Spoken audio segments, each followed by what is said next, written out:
Am I the a-hole for breaking up with my girlfriend because she's friends with a guy who cheated with her? My girlfriend has this male friend. Let's call him Mike. Mike is recently divorced. The other night, I was hanging out with some of my girlfriend's friends. My girlfriend wasn't there, by the way. One of her friends brought up Mike and how the divorce has been hard on him. Another friend said it was his own damn fault for sleeping with girlfriend's name. I was like, whoa, what? I asked for more details, and turns out Mike slept with my girlfriend while he was married. His wife found out, and then they divorced. This happened about 1.5 years ago. I've been with my girlfriend for about a year. I talked to my girlfriend the next time I saw her. I took a couple days to digest the information. I did text her that I needed some time for myself, and I'll talk to her when I'm ready. Next time we meet up, I decided to break up with her. See, she's still close friends with Mike, as they hang out regularly, both group and one-on-one. I wasn't crazy about it, but I figured I should trust my girlfriend. Until now. I realized I was too uncomfortable with her friendship now, as well as the fact she never mentioned this to me. She asked why, and I told her the truth. I told her I don't like that she's friends with Mike with this new information, and that I wasn't gonna tell her who she can be friends with, but I'm not gonna be part of this. My girlfriend yelled at me and said that if I ask, she would stop hanging out with Mike. I still decided to break up, but to be honest, I don't think my girlfriend would take me back even if I changed my mind at that moment. I guess my question is twofold. Am I the a-hole for my reason to break up with her? And am I the a-hole for not asking her to cut off Mike or giving her a chance to? It's a bit late now, but I'd still like to know. Now for the top comments. Not the a-hole. Good move. If dude was sleeping with a girl while he was married, what do you think is gonna happen when he is now divorced and girlfriend is still hanging out with him one-on-one, which is pretty much a date in every continent? And she's yelling at you for feeling WTF? She deserved to be dumped. That is the kind of thing that should have been done long ago on a girlfriend's part. Before being exclusive with OP, she should have shared this information with him and cut Mike off. On her own. The fact that she not only helped him cheat on his wife, it was an active reason for the marriage crumbling, coupled with how she still continues to hang out with him one-on-one, is more than enough reason to break up and never look back. Her morals are not in the right place. That's a very bad quality in a potential partner. This right here. OP was never given a chance to make an informed decision. Girlfriend lied by omission and held that lie for a year. Any reasonable person would have liked to have known the information she withheld, especially since she never ended the relationship and even indulged in one-on-one dates. OP is definitely not the a-hole. The timeline is pretty telling too. Ex-girlfriend gets caught cheating with Mike 1.5 years ago. Mike gets divorced, ex-girlfriend gets boyfriend. 10-1 that Mike and ex-girlfriend gets together within a couple months, and OP was being used as a buffer boyfriend so that ex-girlfriend doesn't look like a homewrecker. I think you're right, outside of the fact that everyone already knows she's a homewrecker. Nothing she does can erase that label, cutting Mike off included. I can promise you right now, if you have began with, I know what you did with Mike. If you want this relationship to work, you need to cut him loose. Should have had a hissy fit and said you're controlling and insecure. You took that whole conversation out of the equation and dropped her. Hence, her insistence that should have dropped him as a friend if you ask. You dodged a bullet, my friend. This woman is a low-class woman. The fact that she was willing to sleep with a married man is ample evidence that she'd do the same to you as well. Yeah, OP, you were extremely cruel to her. You just not only dumped her, but took away from her the joy of calling, maybe screaming at you, as controlling and insecure. Also, you destroyed her opportunity to lecture you about how you don't have the right to ask about her past or learn her body count, even if one of these bodies was a married man who she's still friends with and go in dates with him. How dare you? Wow, what a cruel and awful male you are. Next story. Am I the a-hole for immediately dumping my girlfriend because she lied? So, a bit of context. I, male 24, had been dating my now ex-female 21, who will be referred to as Kate, for roughly 1.5 years up to this point a few days ago. Having dealt with getting cheated on in high school, I made it very clear to her that I tolerate no level of cheating, and any which case would immediately end our relationship. She stays out of state from me, but not terribly far at only 45 minutes drive between us, so we see each other every other week as we both work and I'm in college.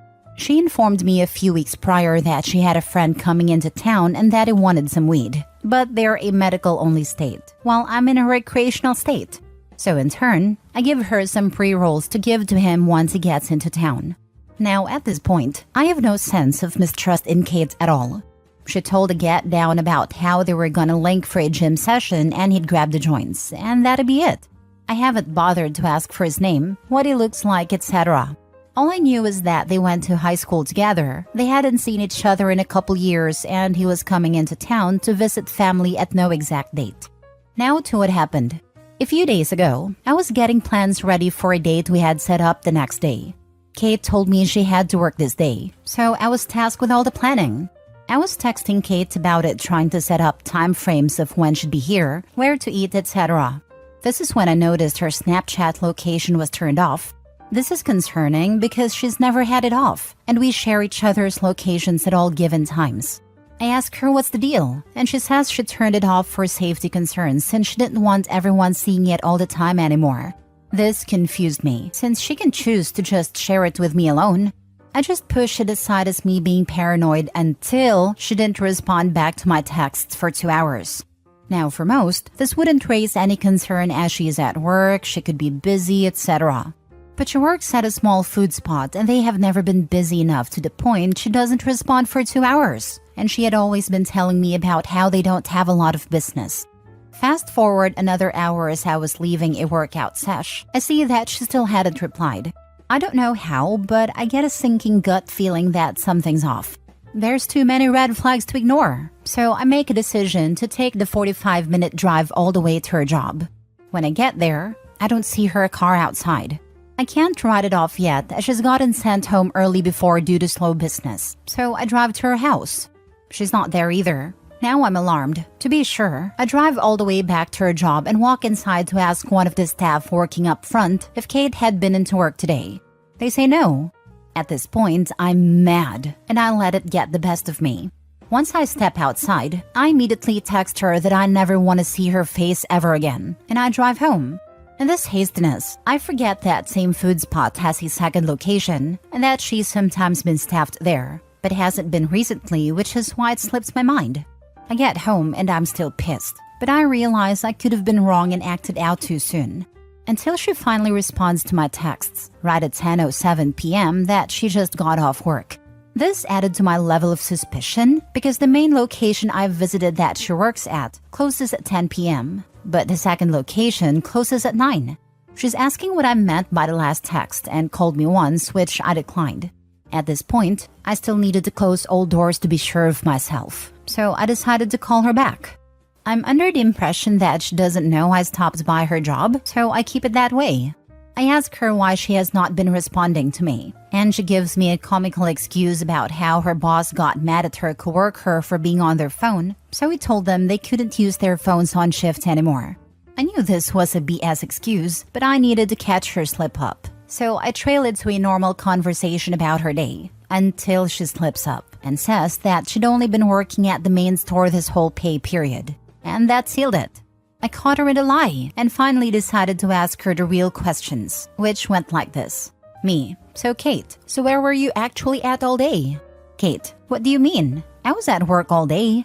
Me: I drove to your job and you weren't there. Again: where were you actually at? Kate: I was in the back kitchen with the cooks. Me: I asked your coworker and they said you didn't work today. So where were you actually at all day? Kate: silence. And I hung up after about 10 seconds of silence. That was it. I had emotionally checked out at that point and was no longer interested in what she had to say. She tried to call me and texted me saying to let her explain, and she said that yes, she had been hanging out with her friend all day, but nothing happened. She said that they had gone to the gym, gotten some lunch, and then decided to get a motel room to smoke some of the joints because his family didn't like him smoking weed, and they didn't want to smoke in their cars either. I didn't want to hear any of it. She had lied to me 5 times already, and I gave her every opportunity to tell me the truth. She lied and expects me to believe anything else she has to say? Yeah, I'm good on that. Her Her friend even decided to text me trying to explain it and wanted to apologize about trying to do me like that. This just ticks me off even more, like, oh, so you both knew and were trying to play me like a fool. He's trying to convince me about how much she cares about me, trying to have a man-to-man discussion. Meanwhile, Kate is trying to talk about how much she's afraid to lose me and stuff. I told Kate that I didn't want to hear any of it anymore and that I want to just end it right there and now. Told her I wouldn't even badmouth her to our mutual friends or anything, but that I never wanted to see her again. And that's that. She's not tried to contact me any further since that night, and neither has her friend. She took down our couple's photos on all her social media, and so now I've had some of our mutuals come through trying to convince me to talk to her and work things out, but I've shut them all down. They keep saying that I don't know for certain if Kate and her friend actually did anything, which is true, but in my mind, lying to your significant other about being at work to spend a day with someone they know next to nothing about is cheating. Am I the a-hole for overreacting? Now for the top comments. Not the a-hole, no overreaction here, and you should be proud in how you handled it. Well said. It is irrelevant if something happened between her and her friend or not. If nothing happened and she can lie that much about nothing, how much would she lie about something? Opie made a smart choice to let someone else find the answer to this question. She slept with her friend. No one rents a smoking room at a motel just to smoke joints, especially when it's not recreational in their state. And I'm sure motels would prefer you to not smoke in the motel room. Not the a-hole. I have never in my life heard of people renting a motel room to smoke a joint. Lol. Exactly what I said, but I was so over her I didn't bother to call her out or anything. Yeah, just move on. Stay focused on school and such. Women come and go, no big deal at this age. Not the a-hole. She cheated, bro. A dabble in funky lettuce. No one rents a freaking motel room to get high. Plus, what's worse is she got Opie to provide us smokes. I like to think I'm not that insecure, but if my girlfriend asked me to provide pre-rolls so she can smoke them with an old male friend in a motel room, I just laugh. Not the a-hole. She knew she was doing wrong, so she lied. If she was on the up and up, there'd have been no reason to lie. Now it seems like she's trying to truth trickle you, my guy. You trusted her until she gave you a reason not to. That's all anyone can ask. You made it clear where your boundaries were, and she started playing games real fast. You can do better. Keep your stick on the ice. Last story. Am I the a-hole for telling my wife I don't give a damn how she drives when it's just her and her kids in the car, but if me or our kids are in it, she must be safe? My wife had 2 kids before we got married, and they have an actively involved father. We have had 2 children of our own. My wife is a terrible driver, but she refuses to acknowledge this. She has been in multiple accidents and even had her license suspended. Not for a DUI or anything, just because she's an awful driver. She will do stuff like reach into the back seat to deal with a kid, rather than either pull over or let me or one of the older kids deal with it. She got T-boned in August last year because she took her foot off the brake at a red light to pick up my son's soother that had fallen out. She didn't put the car in park. Thankfully, only she was injured. All 4 kids were in the car. I have had it. I told her that she is welcome to endanger herself and her kids, but that if I'm in the car or if our children are in the car, she will keep her eyes on the road and her hands on the steering wheel. She is finally at the point in her rehab where she can drive again. I reminded her of what I said. I told her that I loved her. I said that her older kids were important to me and that I love them too. But I told her that if she ever decided to do stupid stuff while driving, our relationship would be over. And I would make it part of our divorce that she not be allowed to drive with my kids in the car. She started crying and said she didn't do it on purpose. I asked her how exactly she took her hands off the wheel, took off her seatbelt, took her foot off the brake, and turned around to pick up the soother by accident. She said that I'm treating her like an idiot. I don't think I am. My children have to be safe. Before you ask, I try and do as much of the driving as I possibly can. I have stopped drinking when we go out. I traded in my car that I loved for an SUV, so there is room for all of us. I offered to pay for Uber, so she didn't have to drive if I wasn't available. She actually likes driving. Her ex and her parents are on my side. He also told her that if she ever thinks about endangering his kids, he would either go for full custody or ask that she be barred from driving with his kids in a car. Her parents have threatened to stop helping her pay her stupid high insurance premiums. She thinks we are being unfair because she loves her kids and would never intentionally harm them. She just loses concentration when one of the kids needs something and doesn't think to ask for help. She said that I'm treating her like an idiot. Well, what did she expect? She is behaving like an idiot, to be honest. Her intention, doing it on purpose or not, is not relevant here. She shouldn't be driving at all, since she's putting other people at risk. But clearly she shouldn't drive the children. That is the least you can demand. There comes a point where intentionality as a concept sort of breaks down. Maybe she is having the subjective experience of not feeling like she's doing it on purpose, I don't know. But she has been presented with such an overwhelming amount of evidence and testimony from her own family that her actions are endangering herself and her kids, that any reasonable person, and plenty of unreasonable ones, would have gotten the message. If she doesn't believe it, that's on her.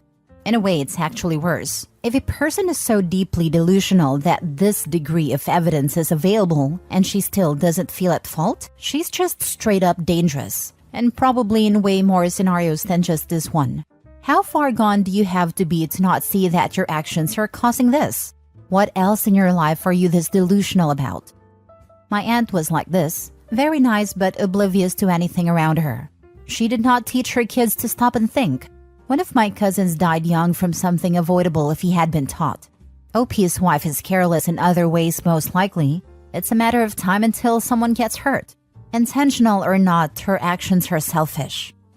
You're treating her like an idiot because, now hear me out here, she is an idiot. What mature responsible adult pulls that crap while driving?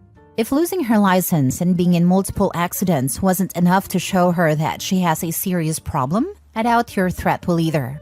Every time she does one of those stupid actions, she is intentionally harming her kids, or potentially harming them. She could have fixed this long ago. She's just too lazy and in denial to do anything about it. You and her ex should both put your foot down. No more driving unless she's the only person in the car. Period. No exceptions. Any breach of that agreement will be grounds for leaving. By giving her more chances, you are continuing to endanger your kids. Not the a-hole, but don't let this slide. Came here to say this. OP is trying to be too nice. She needs to understand she has been an idiot.